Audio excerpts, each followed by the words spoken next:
All right, YouTube, there appears to have been, and I say appears, and I don't say that lightly, to have been a revenge killing in New York City on two officers who were parked in their squad car and suddenly were attacked and killed execution style by somebody who then apparently killed themselves.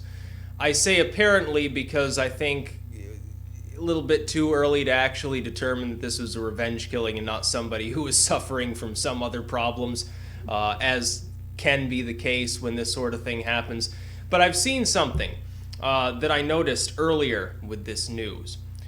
It's gotten to the point where the same people who think that it's a tragedy when civilians are killed by police are making light of these officers being killed, cracking jokes about it, saying, aha, dead pigs and so forth, and acting like it's no big deal and it's amusing to them.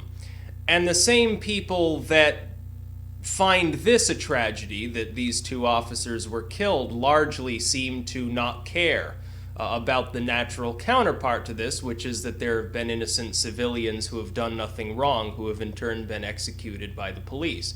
I think what we've got is a disconnect here, where we've got two groups of people who are acting in a moronic manner, who seem to regard the other side, which is a completely arbitrary other side to begin with, not as human beings or even as fellow Americans, so much as they've begun to regard them more as a homogenized group of animals or of machines or something of that nature. And of course, there was a press conference with de Blasio earlier, the mayor of New York City, and the officers turned their backs on him because they feel like he's turned their backs on them in regards to the protests, in regards to the general anti-policing attitude that a lot of people in New York City now have. And I think it's a clusterfuck on all sides, because in one hand, when this sort of thing happens, it naturally just eggs on the officers who are unlawful to act even more unlawful and paranoid, and it eggs on the ones that are lawful and do act within the boundaries and respect of the law to be paranoid as well and perhaps make mistakes. On the other hand, again, anytime a civilian is killed by a police officer and it is or seems to be an unlawful act and they get away with it, that just eggs on people within the civilian population.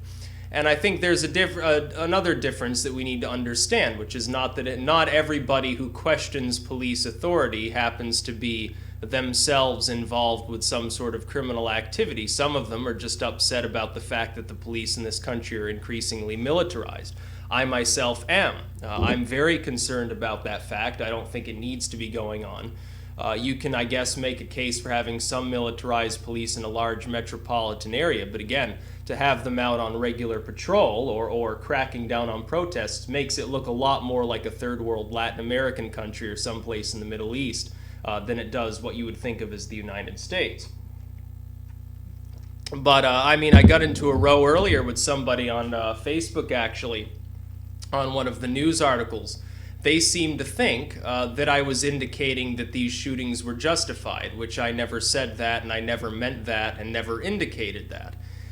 But unfortunately, because of that weird interplay between these two groups of people, it is assumed by many of them, the smaller minds in this country, the ones that are easily fooled by the media, they believe that anybody that points out the fact that both sides are abusing one another at this point and that it's really a self-sustaining and illogical cycle, they will assume that whatever, I mean, if you're saying it on something related to a protester getting beaten, they'll assume that you're supporting a police state and that you hate black people and that you're racist and all of these things.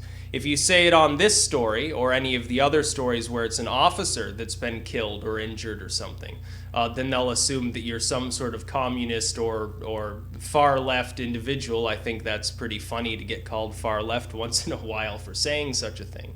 But really, the two sides have begun to look at one another in a strange, weird way as less than human. And I think that's the problem that we have here. Now, it started, of course, it starts with people in this country first, and I look at the roots all the way back to World War II. I'm actually writing a book right now on this concept, that a lot of these problems that we're having actually go back to Nazi Germany. and that after the war, essentially, the Nazis lost the physical war, but in a way won the ideological war through Operation Paperclip and other means. We began using the same weapons they wanted that we feared so much. We began using the same tactics that we had considered draconian when they were using them. Even towards the end of the war, we were deploying the same tactics on places like Dresden and Munich, and the Soviets did the same thing. And then the Soviets come along. They collapsed. We ended up becoming somewhat more like them, leading to the present state where you've got a lot of bloated government, a lot of ineffective government, a lot of abusive government. And that has been reflected in all aspects of these various agencies as well as in the police, tax collection, everything. Everything with regards to DC right now is all sorts of fucked up, and it largely goes back to the beginning of the Cold War into World War II, and it's gotten far worse since 9/11. It had been going away for a while because it looked like we finally had peace in our time. Now, not necessarily the case. So it starts there, and what you have is that the police, they become more militarized, and their training becomes more generally hostile towards the general population because these upper individuals within these police forces, the people doing the training, are constantly warning them that everyone's a possible threat. There are terrorists everywhere. Everybody's out to get you. The public doesn't like you and will kill you if they get the chance. Everything's just horrible. On the other side, you get people like Al Sharpton, or somebody like that telling the public that the same is true of the police. And so what you've done is created almost these two warring factions within the country. It's almost like a scenario in which the country might collapse simply because you've got these two groups that have been artificially pitted against one another, where before they largely saw each other. They may disagree on tactics, they may disagree on beliefs, they may have legal disputes, there may be isolated incidents of police brutality or a cop killing or something like that, but largely they saw one another as human beings. They saw one another as fellow Americans, and when Sheriff Andy takes his badge off and goes home for the night, Goober's coming over to get help with some automobile part or something. And that is no longer the way that things have worked in this country since roughly 9/11. It's gotten to the point now where people are extremely paranoid towards law and order, and the people that are upholding or trying to uphold law and order are paranoid towards the general population. It's a perfect storm waiting to happen. I think the way to solve this is first the demilitarization of police, which Obama has given lukewarm approval to and really hasn't pushed as an issue, and a lot of these state houses and mayor seats have been opposing him all the way because they want more militarism in the police forces. Another thing would be to sweep out these state houses and mayor seats and DC and get rid of some of the statist politicians that are making this sort of thing possible, because when you push people, they become more paranoid, they become more likely to become violent. And that's the case on both sides. Again, when the protesters or the general population see that police are beating on people and killing them and getting away with it, they're getting put on paid leave, and eventually they're cleared of all wrongdoing, even though there was clearly wrongdoing in a case. And again, it has nothing to do with race. It happens to people of all races and all creeds and genders and religions and everything else. It pushes them beyond their comfort zone. It pushes them outside of their psychological limit.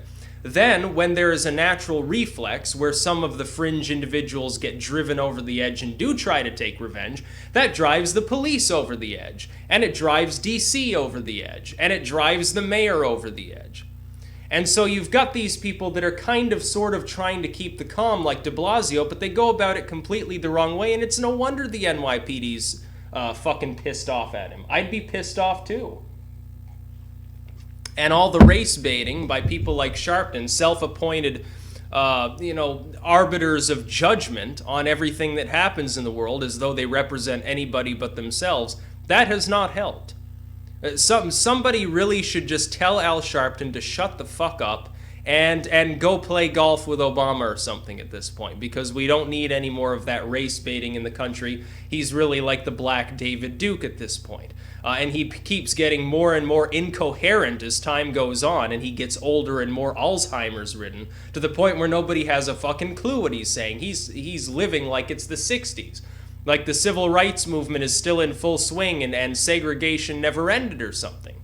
And making a mountain out of a molehill, even where a shooting was probably justified. So that then, when you get a case like the Eric Garner killing, where it clearly wasn't justified, the other side, the police and their supporters, just say, well, you're just making it a racial issue. There was no wrongdoing here. The lifelong thug, horrible criminal, probably deserved to be killed, and so forth.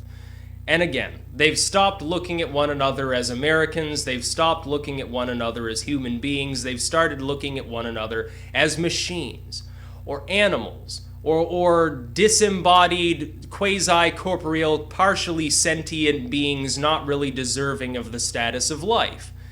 And when they get this sort of video game, well, I'm shooting these communist soldiers on 007 here, so it's okay if I kill them because they're not real mentality going, and it carries over into the real world, there's a fucking problem. Because then people start acting violently towards one another. Social cohesion has begun to essentially break down in this country. It's sad to see. It's happened before. It's not like this is a new thing or it isn't something that can't be fixed, because it has before. It's happened before. It happened in the 1800s when the Irish started coming over here. There's a grave breakdown due to populism in this country. It happened later on, during the interwar period and thereafter, during World War II, with the internment camps and so forth. It happened during the Cold War, during McCarthyism. It's happened. And it does, eventually, if you leave it alone, it'll solve itself. But do we really need to see a bunch of people get shot or beaten in the streets? Do we want to see another Kent State before we get done? Is that the point that we have to reach as a society before we actually do something about this and start looking at one another as what we are? Because we're all human beings. And I know that might seem John Lennon mode naive to some, but are we not all Americans? That's the way it is. The same people that are talking about my rights don't seem to see the man in blue as a fellow American, even though he is. And the people that are trying to uphold the law, which includes, by the way, the Constitution, appear not to understand that the civilians are Americans too, and that if you keep shooting one another, eventually there's going to be a civil war in this country. And people, they seem oblivious to this fact. They act like the draft riots could never happen again. Or Kent State, or Waco, or any of these other horrible things from our U.S. history that we've all learned about, but everyone conveniently forgot as soon as they left school. They don't want to think about these things because they don't want to think about them happening again, and yet they are themselves the ones with these views that perpetuate these things happening. So that's my thought on these police shootings. I think, yeah, it's a tragedy. It's no more or less a tragedy than Garner getting having the life squeezed out of him in the middle of a busy street. It's no different than a million other killings that have happened in this country, whether it's a police officer being killed, a civilian being killed, or anything else being killed. Because ultimately the result was the same, a person died. Well, what does it matter if they have a sign saying no more war or a badge? What difference does that make in regards to them actually being a living, breathing human being or an American citizen? It doesn't make any difference. So yeah, that's my thoughts on that. And as to the Sony thing, somebody said, well, why didn't you make a Sony video?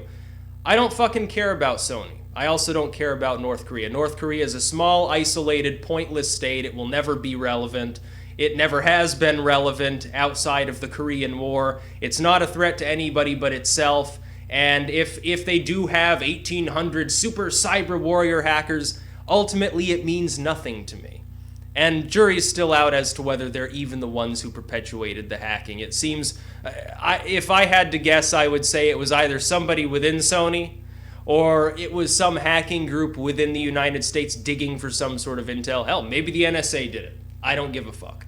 It doesn't matter to me. So no, there will be no Sony video. It's not of interest to me whatsoever. I sat there, I read the first story, and I'm like, why do I care? It's a movie. And people are dying in the streets. That's really more interesting to me and really more pressing of an issue than some fucking retard movie that's probably not even funny. So yeah, that's about all. Peace out.